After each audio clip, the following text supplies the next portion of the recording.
Bonjour tout le monde, je suis Baptiste Fache, je suis pâtissier, créateur de Bonobis Cookies, donc je vends des cookies et j'ai participé à l'édition du meilleur pâtissier. Aujourd'hui, nous sommes à Paris pour vous parler de 3 desserts iconiques à Paris. Alors on va lier la pâtisserie et l'histoire avec des desserts ancrés dans leur lieu géographique à Paris et aussi on va les goûter. Ok, donc c'est la première fois que je vais goûter ce Saint-Honoré. Et je vais vous donner mon analyse à chaque fois de chaque dessert et aussi vous raconter une petite anecdote à chaque fois sur chaque dessert qui pourrait être un peu rigolote.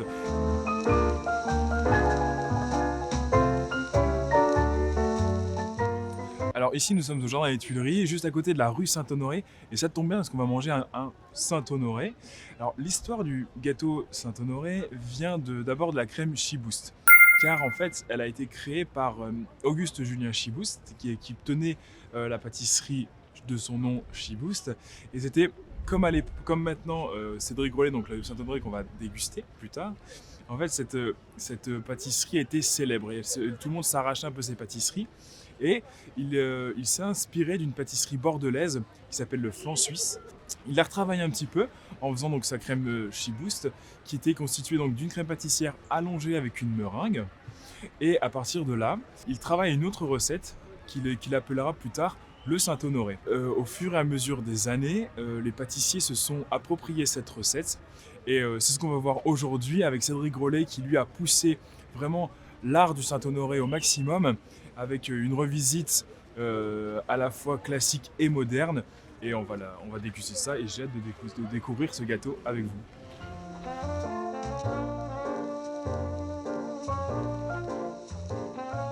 Alors voici le Saint-Honoré de Cédric Grolet. C'est la première fois pour moi que je vais le goûter, j'ai hyper hâte de voir ce que ça donne. Ça respecte les codes classiques du Saint-Honoré. On a cette pâte feuilletée et on a les choux recouverts de caramel. Ça allie à la fois le moelleux, le croustillant, le l'onctueux et le crémeux. Je pense que c'est vraiment le dessert parfait.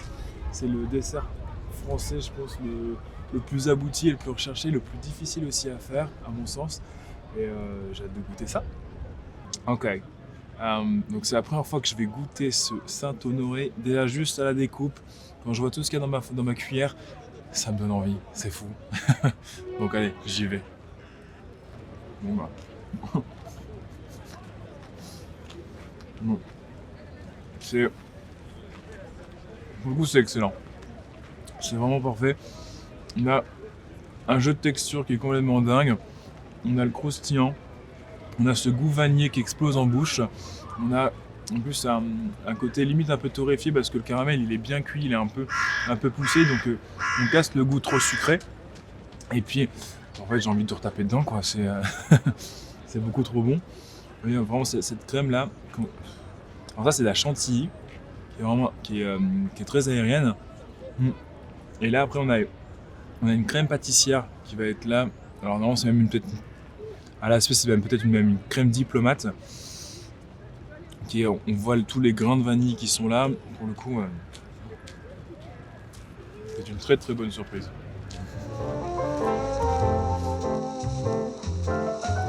Nous voilà place Vendôme, au cœur de Paris et au cœur des 3 desserts iconiques dont je vous parle depuis tout à l'heure. Parce qu'on a juste la rue Saint-Honoré qui est devant moi, l'Opéra qui est derrière moi et la rue Bourdaloue qui est un tout petit peu plus loin. Donc, ces 3 desserts cohabitent avec leur histoire et leur saveur bien évidemment. Allez, suis-moi.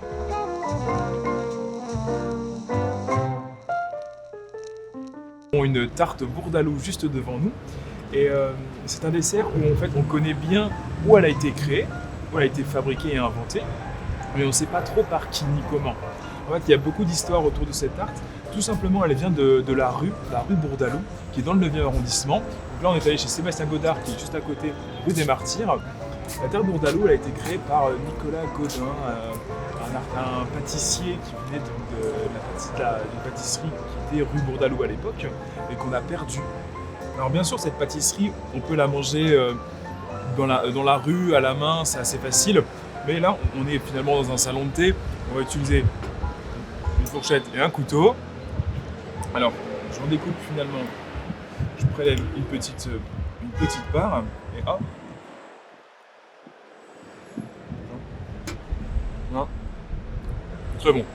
Vraiment, c'est délicieux parce que on retrouve vraiment tout ce que j'aime dans la pâtisserie, c'est-à-dire une délicieuse pâte sablée croustillante, une crème d'amande aromatisée avec une pointe de rhum et de généreuses poires en sirop, le tout surplombé de quelques amandes effilées.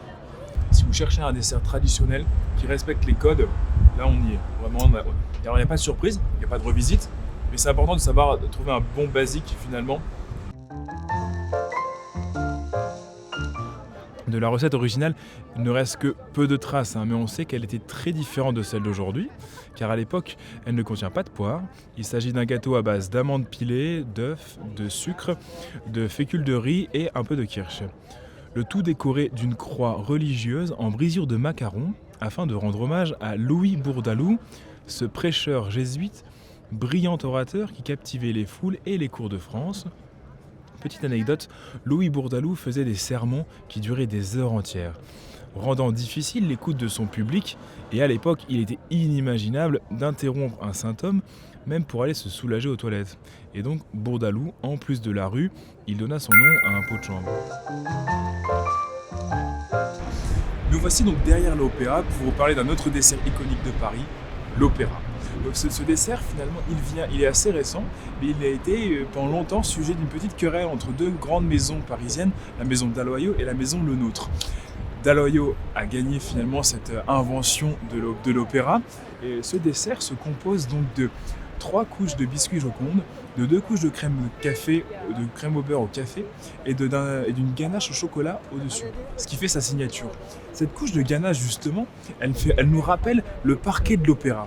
Et c'est pour ça que ça s'appelle l'opéra, et d'autant plus aussi, donc c'est la femme du pâtissier qui a créé ce dessert, qui a trouvé le nom, et ça vient aussi des petites, les petites souris de l'opéra, les petits rats de l'opéra justement, qui venaient, après avoir dansé tout au long de la journée, venaient se restaurer, trouver une petite douceur dans la maison Dalloyau qui était juste à côté de l'opéra pour découvrir ce dessert.